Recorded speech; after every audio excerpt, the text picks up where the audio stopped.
எல்லாருக்குமே இந்த bracket order அப்படிங்கிற ஒன்றில் இருக்கக்கூடிய பெனிஃபிட்ஸ் அப்படிங்கிறத கண்டிப்பாக தெரிஞ்சுக்கணுங்கிறதுக்காக தான் இந்த எக்ஸ்க்ளூசிவ் வீடியோ. இப்போ பிராக்கெட் ஆர்டர் அப்படிங்கிறது 3 சிம்பிள் ஸ்டெப்பு தான். இது வந்து நெக்ஸ்ட் செயின் ஆர்டர்னே சொல்லுவேன், செமி ஆல்கோ ட்ரேடுன்னு சொல்லுவேன். ஃபார் எக்ஸாம்பிள், இப்போ நான் வந்து மார்க்கெட்டை வாட்ச் பண்ணிகிட்ருக்கேன். ஓகே, எனக்கு ஒரு ட்ரேடிங் ஆப்பர்ச்சுனிட்டி கிடைக்கிது. இது என்னோடய ட்ரேடிங் ஐடி. இப்போ நான் வந்து நிஃப்டியோட சார்ட் பார்க்குறேன். நிஃப்டி வந்து கீழே இறங்கிட்டுருக்கு.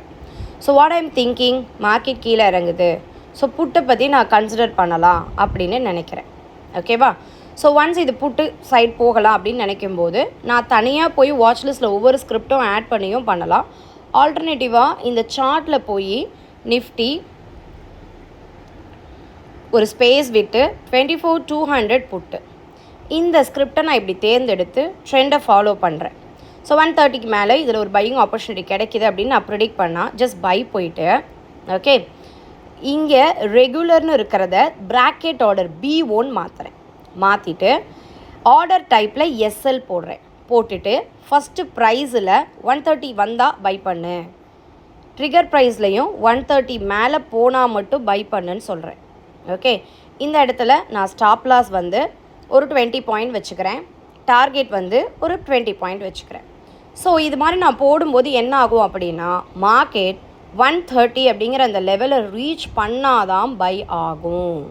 130ங்கிற லெவல் வரலனா 130ங்கிற லெவல் வர வரைக்கும் இந்த ஆர்டர் பெண்டிங்கில் தான் இருக்கும். ஒன்ஸ் 130ன்ற லெவல் வந்து இது பை ஆயிடுச்சு அப்படின்னா நான் தனியாக போய் டார்கெட்டோ தனியாக போய் ஸ்டாப் லாஸோ போடணுன்ற அவசியம் இல்லை. மார்க்கெட் ட்ரெண்டுக்கு ஏற்ற மாதிரி அதுவே டார்கெட் அண்ட் ஸ்டாப் லாஸை போட்டுக்கும். இப்போ பாருங்கள், நான் பை ஆர்டர் போடுறேன். ஆர்டர் போட்டேன்னா ஓகேவா?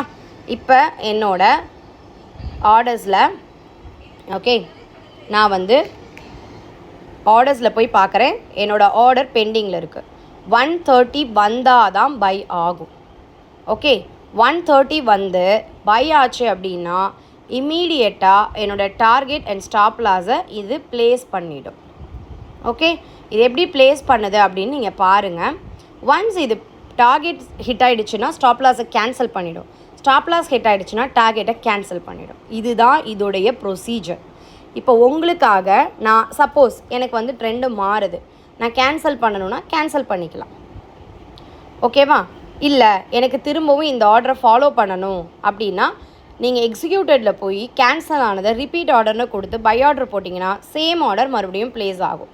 இல்லைங்க, எனக்கு வந்து 125லேயே இது பை ஆகணும், இல்லை 135க்கு மேலே தான் பை ஆகணும் அப்படின்னா நான் போய்ட்டு 125 மாடிஃபை பண்ணேன்னா ஒன்ஸ் இது 125 வந்துச்சுன்னா இம்மீடியட்டாக பை ஆகிடும். உங்களுக்காக தான் இந்த ஆர்டரை நான் மாடிஃபை பண்ணி காமிக்கிறேன். ஸோ என்னோடய ஆர்டர் வந்து 125ன்னு வந்துச்சு, அந்த ஆர்டர் வந்து 125க்கு வந்துச்சு அப்படின்னா இம்மீடியட்டாக இந்த ஆர்டர் ப்ளேஸ் ஆகும். ஆர்டர் ப்ளேஸ் ஆன இம்மீடியட்டாக டார்கெட் அண்ட் ஸ்டாப் லாஸை அதுவே ஃபாலோ பண்ணிக்கும். நான் எதுவுமே தனியாக போய் போடணும் அப்படிங்கிற அவசியம் இல்லை. இந்த ஒரு செமி ஆல்கோ ட்ரேடர், அதாவது ஆட்டோமேஷனில் நான் தான் ஸ்ட்ராட்டஜியை க்ரியேட் பண்ணணும், நான் தான் என்ட்ரி எக்ஸிட்டை சூஸ் பண்ணணும்.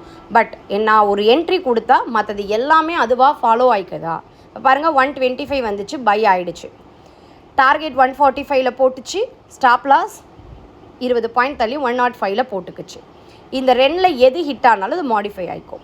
இப்போ எனக்கு 145 வேண்டாம், எனக்கு வந்து ஒரு 130 வந்தாலே கட் பண்ணிவிடு, இல்லை 135 வந்தாலே கட் பண்ணிவிடு அப்படின்னா நான் போய் ஆர்டரை மாடிஃபை பண்ணிக்கலாம்.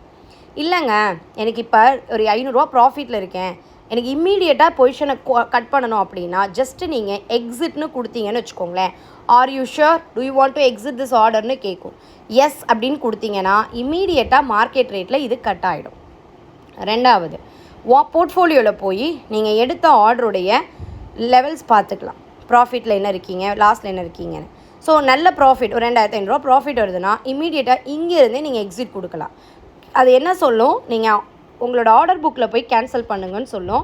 ஸோ ஆர்டர் புக்கில் போய் எக்ஸிட் கொடுத்தீங்கன்னா கன்ஃபர்மேஷன் பண்ணால் மார்க்கெட் ரேட்டில் கட் ஆகி பொசிஷன் கிளியர் ஆகிடும். இதில் நீங்கள் இந்த ஆர்டர் எதையாவது கேன்சல் பண்ணணும்னு நினச்சிங்க அப்படின்னா கேன்சல் பண்ணால் இம்மீடியட்டாக மார்க்கெட் ரேட்டில் பொசிஷன் கிளியர் ஆகிடும். ஸோ இதுதான் பிராக்கெட் ஆர்டர். இதை பயன்படுத்த பழகுங்க. நெக்ஸ்ட்டு ஜென்னில் ட்ரெண்டுக்கு ஏற்ற மாதிரி அப்கிரேட் ஆகிக்கோங்க. இதில் இருக்கக்கூடிய ப்ளஸ் என்ன அப்படின்னா டார்கெட் அண்ட் ஸ்டாப் லாஸை நீங்கள் மானிட்டர் பண்ணிக்கலாம். எவ்வளோ மேலே வேணாலும் டார்கெட் போட்டுக்கலாம், எவ்வளோ கீழே வேணாலும் ஸ்டாப் லாஸ் போட்டுக்கலாம். அண்ட் இதில் இருக்கக்கூடிய இன்னொரு ப்ளஸ் எம்ஐஎஸில் உங்களுக்கு 9:15 க்ளோஸ் ஆகுதுன்னா இது 9:16க்கு அப்புறம் க்ளோஸ் ஆகும்.